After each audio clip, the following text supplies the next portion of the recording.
So today we're going to do something a little bit different. It's dark right now. That's because we're testing the Mavic 2 spotlights. Stick around.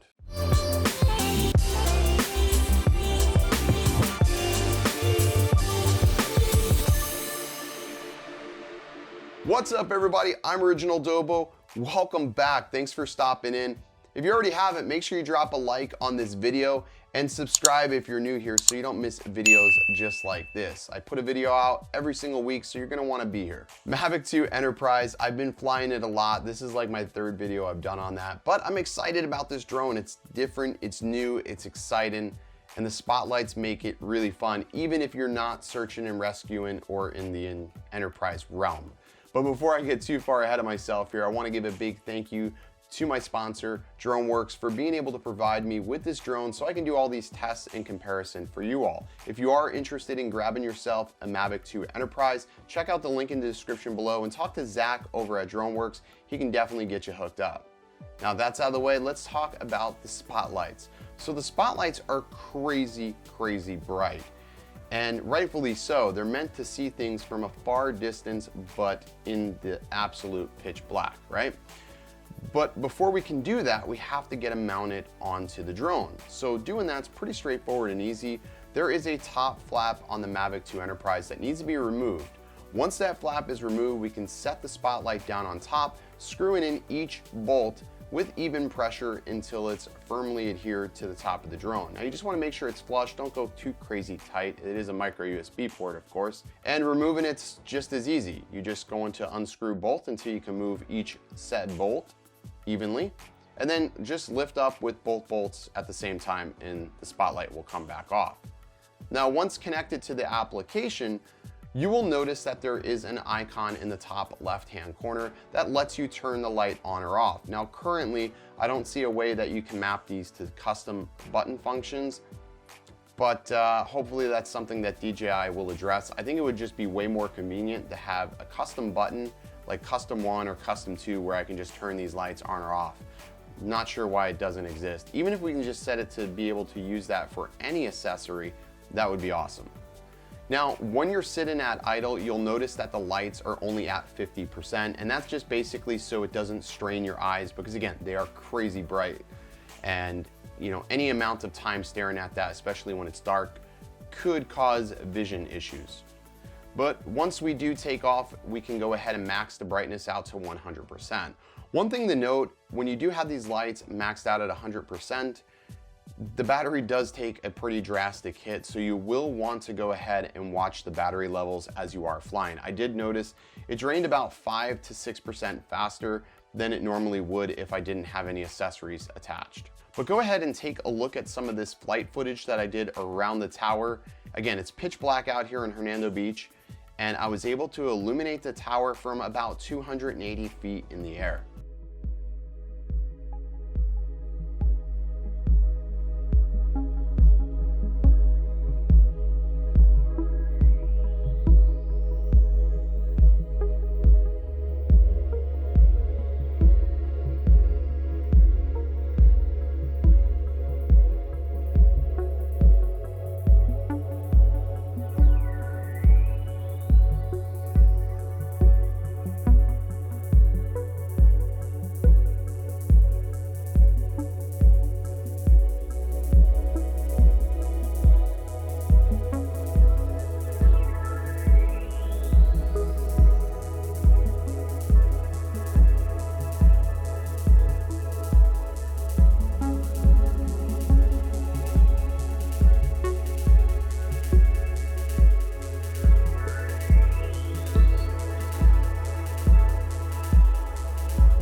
Now, personally, again, this wasn't a rescue mission by any means, but the fact that I was able to see so much from so far in the pitch black was amazing.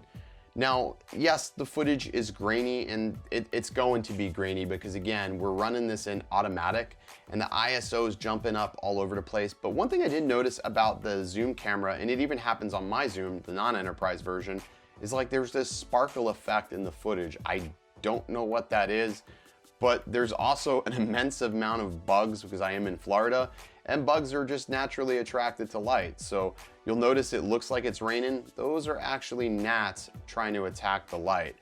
But it was pretty impressive, and I was able to snap a couple of photos of the tower. I did put them up on my Instagram. I'll throw them up here as well. But I thought it did pretty good. So even if you're not a rescue worker, there is still some pretty cool things you can do with this. And again, I'm only scratching the surface here.